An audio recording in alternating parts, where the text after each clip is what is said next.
everyone, my name is Karen. This is my channel RatherBeReading, and today I'm bringing to you a marked as to read video.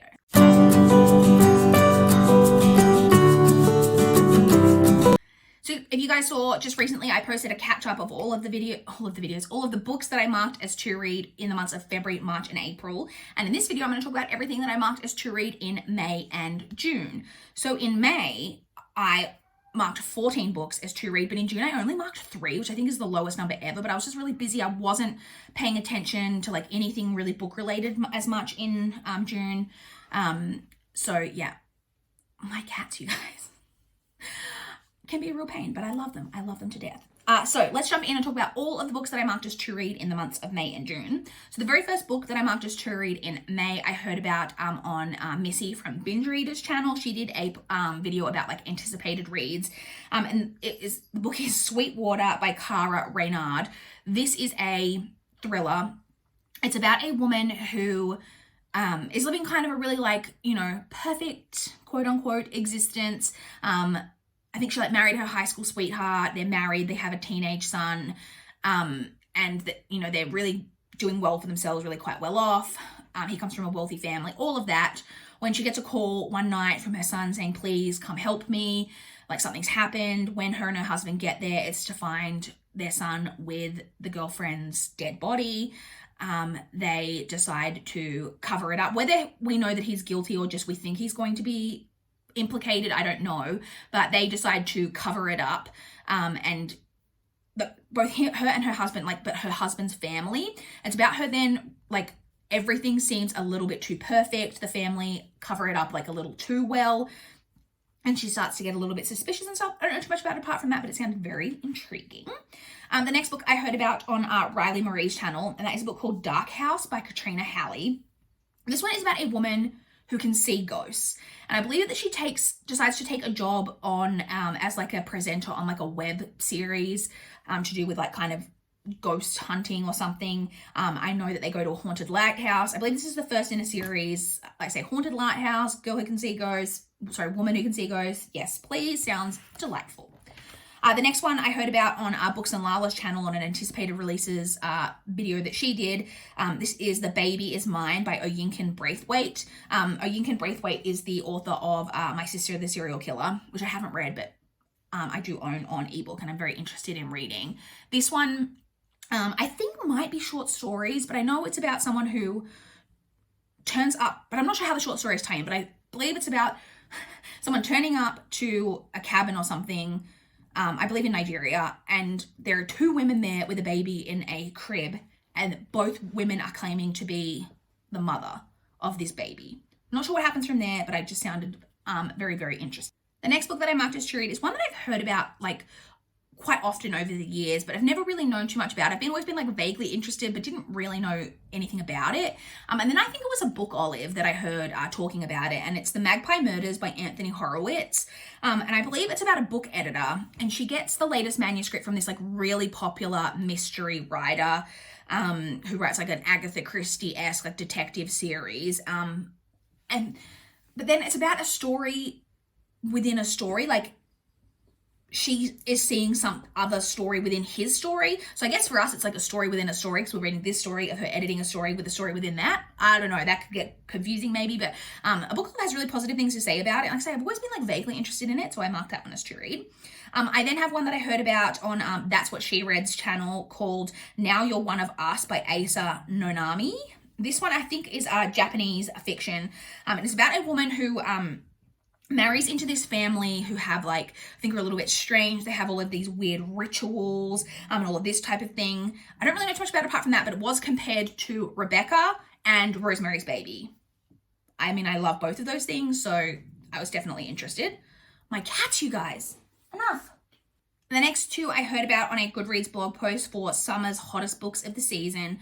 The first of those is the latest release from Grady Hendrix, which is the Final Girl Support Group. You've all probably heard about this by now. It basically has the same plot as Final Girls by Riley Sager, but it's about a group of girls who are the final girl, as in the person who has survived some kind of mass killing or slasher movie type of situation. And then I think one of them dies, or they all start to die, and that, like I said, it's a very similar premise, but I'm always interested in Grady Hendrix books, and this one was no exception. I also marked from that video, though, For the Wolf by Hannah F. Witten.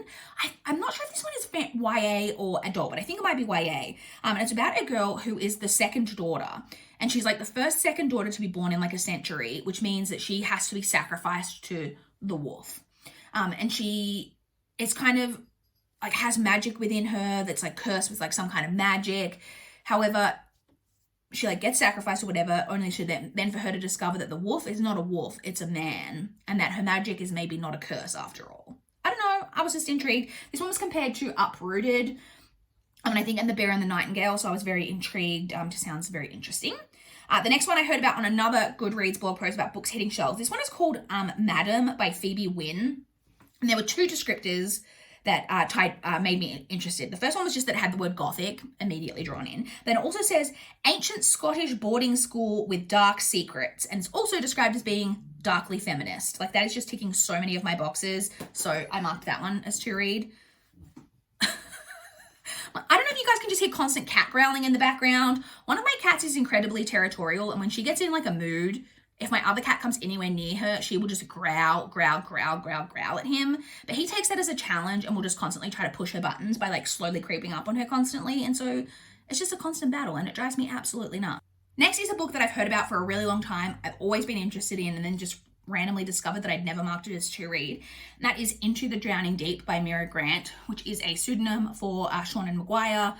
And this one is a horror novel about mermaids. So I was always been interested in that, but just realized I'd never marked as to read, so I fixed that.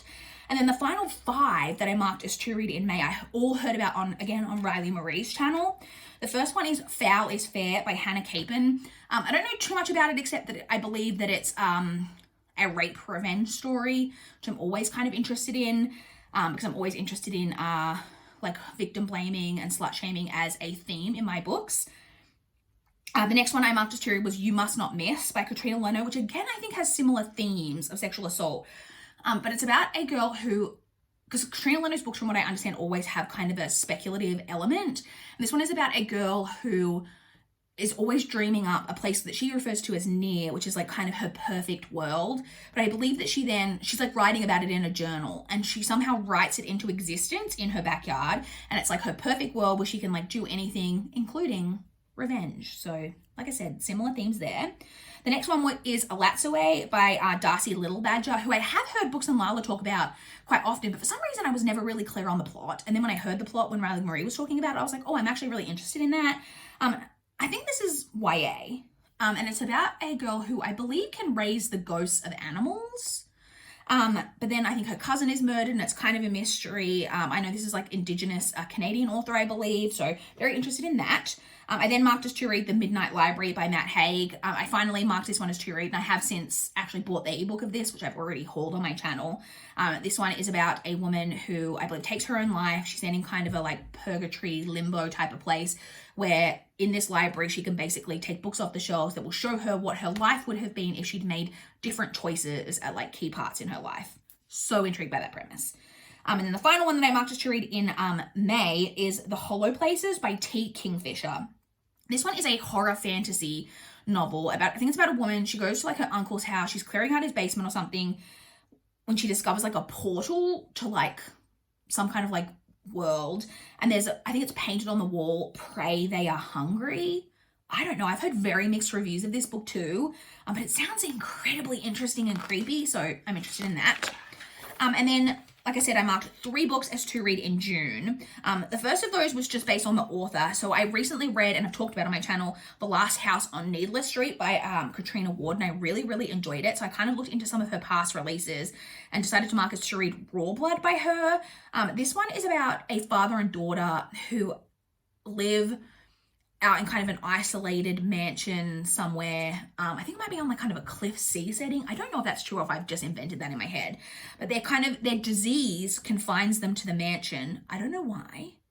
They're like destined to die alone because of their disease.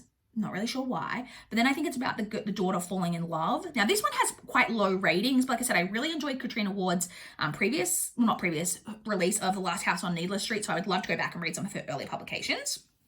The next one, my friend Mel recommended to me. She hasn't read it, but she kept hearing about it on TikTok, I believe. It's called The Missing Sister by Elle Ma. And this one is about a girl whose twin sister is found dead. Love me some twins in a thriller. I love twins generally, but especially in a thriller. And I believe her twin the police have told her that she's been the victim of this serial killer that's going around. However, I think then when she goes to speak with the police and identify, sorry, my cat, you guys, and identify her sister's body, she gets a note from her sister that says, alive, trust no one. And I believe it's then about her trying to figure out what happened, where's her sister, what's going on, all of that. Very interested. And the final one that I marked as to read, I actually saw in an email that I got from Dimmicks. And it's a book called Threadneedle by Carrie Thomas. This is YA fantasy. And it's about a woman who, I think it's her aunt. She's been raised and they believe that magic is bad, and they have magic, but when they reach a certain age, they bind their magic because they believe that magic is evil. When one day she starts to question whether magic really is bad or not. So very interested in that. So that's it. Those are all of the books that I marked as to read in May and June. I would love to chat with you guys in the comments down below if you've read any of these books, if you've got any thoughts, or if you want to chat to me about what you guys have been marking as to read on Goodreads recently. I would love to know. Please like this video if you liked it. Please subscribe if you want to see more from my channel. That is all I have for this video today. Bye, guys.